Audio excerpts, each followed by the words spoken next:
ಜಾತಿ ನಿಂದನೆ ಉದ್ದೇಶವಿದ್ದರೆ ಮಾತ್ರ ಅಟ್ರಾಸಿಟಿ ಕಾಯ್ದೆ ಅನ್ವಯ ಸುಪ್ರೀಂ ಕೋರ್ಟ್. ನವದೆಹಲಿ, ಆಗಸ್ಟ್ 24, 2024.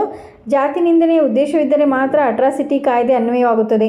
ಜಾತಿಯ ಆಧಾರದಲ್ಲಿ ಅವಮಾನ ಮಾಡುವ ಉದ್ದೇಶವಿಲ್ಲದೆ ದೂರುದಾರ ಪರಿಶಿಷ್ಟ ಜಾತಿ ಅಥವಾ ಪರಿಶಿಷ್ಟ ಪಂಗಡಕ್ಕೆ ಸೇರಿದ್ದ ಮಾತ್ರಕ್ಕೆ ಪ್ರಕರಣವನ್ನು SC/SD ದೌರ್ಜನ್ಯ ತಡೆ ಕಾಯ್ದೆಯಡಿ ದಾಖಲಿಸಿಕೊಳ್ಳಲಾಗುವುದಿಲ್ಲ ಎಂದು ಸುಪ್ರೀಂ ಕೋರ್ಟ್ ಮಹತ್ವದ ತೀರ್ಪು ನೀಡಿದೆ.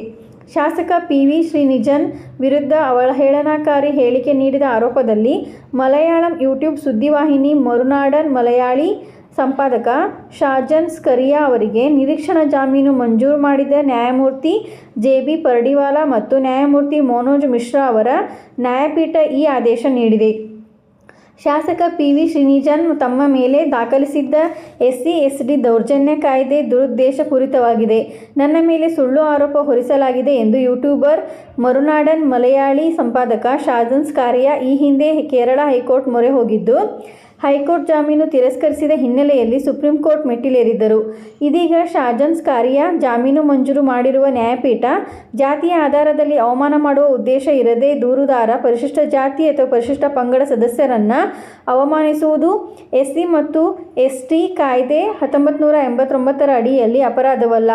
ಅಸ್ಪೃಶ್ಯತೆ, ಜಾತಿ ತಾರತಮ್ಯ, ಪಾವಿತ್ಯತೆಗಳ ಆಧಾರದಲ್ಲಿ ಉದ್ದೇಶಪೂರ್ವಕವಾಗಿ ಅವಮಾನವಾಗಿದ್ದಲ್ಲಿ 1989 ಕಾಯ್ದೆಯಡಿ ಪರಿಗಣಿಸಬಹುದು ಎಂದು ತಿಳಿಸಿದೆ.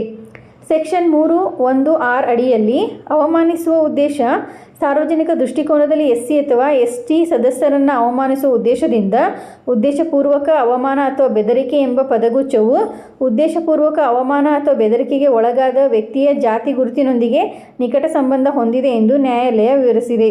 ಇದೇ ರೀತಿ ಮಾಹಿತಿಗಾಗಿ ನಮ್ಮ ಚಾನಲನ್ನು ಸಬ್ಸ್ಕ್ರೈಬ್ ಆಗಿ ಮತ್ತು ಶೇರ್ ಮಾಡಿ. ಧನ್ಯವಾದಗಳು.